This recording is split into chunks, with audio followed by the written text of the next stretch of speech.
ইসলাম কি নারীদের প্রাপ্য অধিকার থেকে বঞ্চিত করেছে? ইসলাম কি নারীদের ঘরে বন্দী রাখতে চায়? তাহলে হযরত খাদিজা কিভাবে মক্কার অন্যতম সফল ও ধনী ব্যবসায়ী হলেন?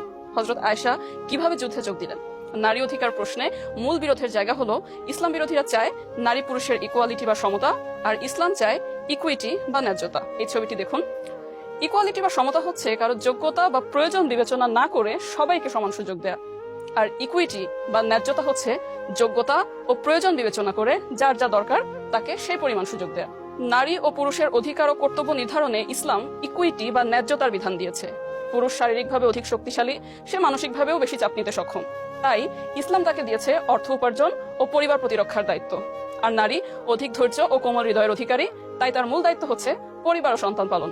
মূল দায়িত্ব পালন করেও পুরুষ সন্তানের প্রতিপালনে আর নারী অর্থ উপার্জনে একে অপরের সঙ্গী হতে পারে। ইসলামী পরিবারে তাই নারী ও পুরুষ পরস্পরের সহযোগী, প্রতিযোগী নয়, একে অপরের পরিপূরক। ইসলামী পরিবারে নারীর মর্যাদা সর্বদা সমুন্নত, চাই সে অর্থ উপার্জন করুক বা না করুক।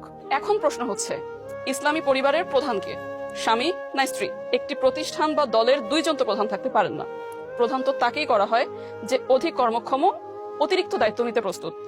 কোরআন তাই নির্ধারণ করেছে ইসলামী পরিবারের প্রধান হচ্ছে পুরুষ। তবে একই সাথে আল্লাহ ঘোষণা করেছেন পুরুষের উপর নারীদের সেইরূপ ন্যায্য অধিকার আছে যেমন তাদের উপর পুরুষদের আছে। আল্লাহ রাসূল সাল্লাল্লাহু আলাইহি ওয়াসাল্লাম বলেছেন, তোমাদের মধ্যে সেই ব্যক্তি সর্বোত্তম যে তার স্ত্রীর নিকট উত্তম।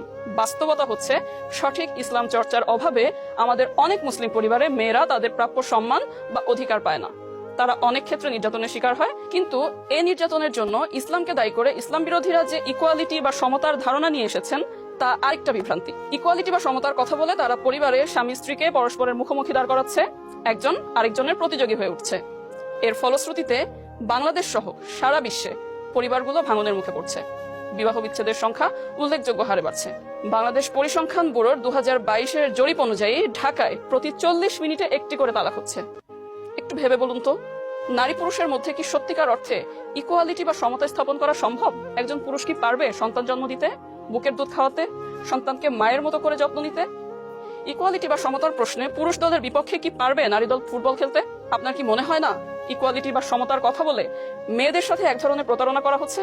একজন প্রসূতি মা যে তার নবজাতক সন্তানকে লালন পালন করতে দিন রাত পরিশ্রম করেন, তাকে আপনি আবার বাধ্য করছেন পুরুষদের সমানতালে কমপক্ষে 8 ঘন্টা অফিস করতে। এটা কি ইনসাফ হতে পারে?